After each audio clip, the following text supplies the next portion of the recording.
And what you have here is an old plaster and lath ceiling, and the plaster is actually mixed with horsehair and sometimes goat hair, and that holds the plaster together. The lath up there is placed with nails, and there's a space between the lath. So when they take the plaster that's mixed up and it's wet, they actually force it onto the lath, and then the plaster goes up through the lath and actually forms a key holding it to the lath. So what happens over time, because of vibrations, people walking in the house, moving, trucks going by, kids playing, can actually cause the plaster to crack and break away that connection. So what happens is it falls out. We have a lot of those activities around here, Yeah, so that would make sense. All right. Well, we can fix this problem, and there's a couple of different ways that we could fix it. We could cut out a big section and install a 3/8 thick sheet, because we want to match the thickness of the plaster that's up there. Sounds very messy. It can be, because this plaster is dry and it's very messy and create a lot of dust. Oh, sure. All right. So what I'd like to do is try a first option, reattaching the plaster to the lath. I think that sounds like a great option. All right, let's get started. All right, Jessica, this could be a little messy, so we've covered your floor with a drop cloth. We've covered the wall to protect that. I brought in a couple of pieces of scaffolding so we can stand on it. Don't have to go up and down a ladder, make it a lot easier. Great. Now what I need to do is I actually need to push the plaster back into place. And to do that, I'm going to use a piece of wood as a clamp.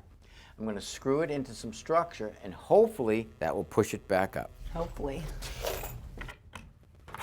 All right, now just a little bit on that side. Now I'm going to do the other end.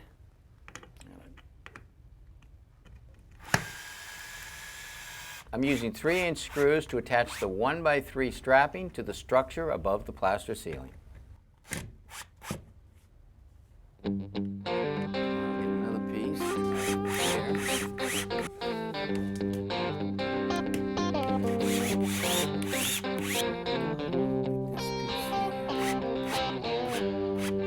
All right, a strapping is up in place and it's doing the heavy lifting. But now what I want to do is start screwing some of this plaster right here. Hopefully we'll be able to push this up with some drywall screws.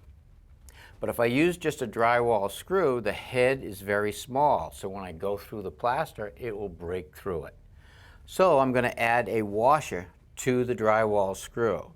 Now these washers are designed for this type of work. There's actually little holes in them. So when we go over this with our plaster and a joint compound, it will actually stick to the washer. Okay, that makes sense. All right, so here we go.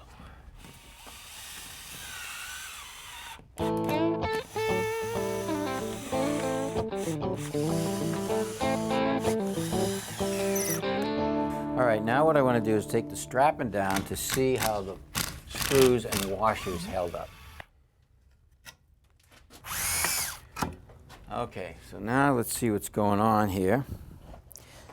Now the plaster rings are holding some of the plaster back in place. You can see here that there's a veneer coat.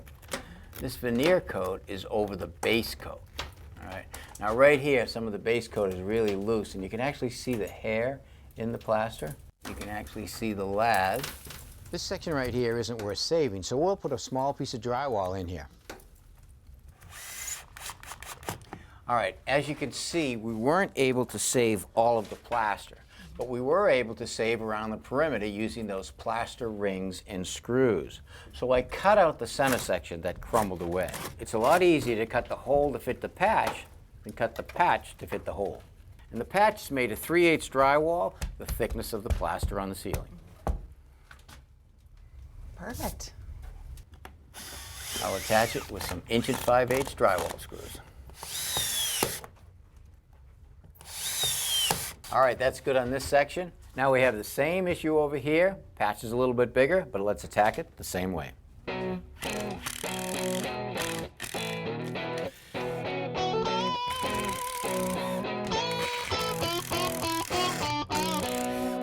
All right, now we were able to pull the plaster up using these 3 pieces of strapping right here, because I was able to screw that strapping into the structure above the lath.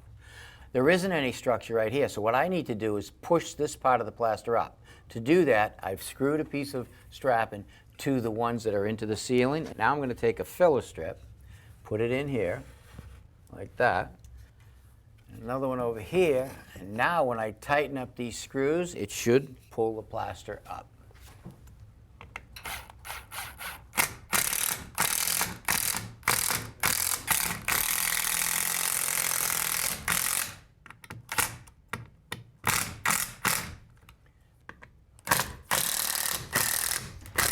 Looking pretty good, Tom. I'm hopeful. Yeah, me too. So now what I want to do is I want to try it with some washers. Hopefully it won't break apart. Nice, nice, nice, nice. It's all looking pretty good. It's tightening up nicely. A couple more screws and washers, and then we'll peel away this veneer, and we're in business. Like that right there. I don't want to drive the screw and washer home right away. I want to gently put it in place, bringing the plaster up. So I tighten it up a little. I may pop over to the one beside it, bring that in a little more, go back to the one I started with, bring that in a little more, until I have them seated nicely and the plaster's in place. Now I'm just scraping away all the loose veneer before we install the new plaster. Because we're plastering over an existing ceiling, I want the new plaster to adhere to it really good, so I'm going to mix some joint compound with the veneer plaster, and it will stick really well.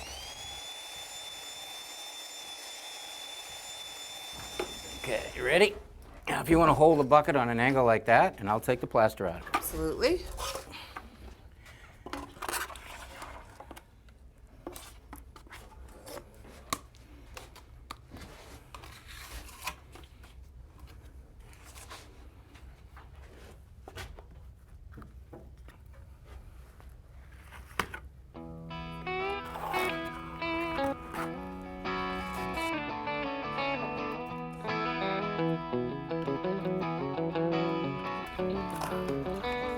Now this is our base coat, and to keep the base coat from cracking where all of the voids and joints and screws are, I'm actually going to cover the whole thing with this fiberglass screening wire. It's the same thing that you would use on a window or a door to keep the bugs out. Excellent. So we won't see any more cracking. Nope, not here anyway.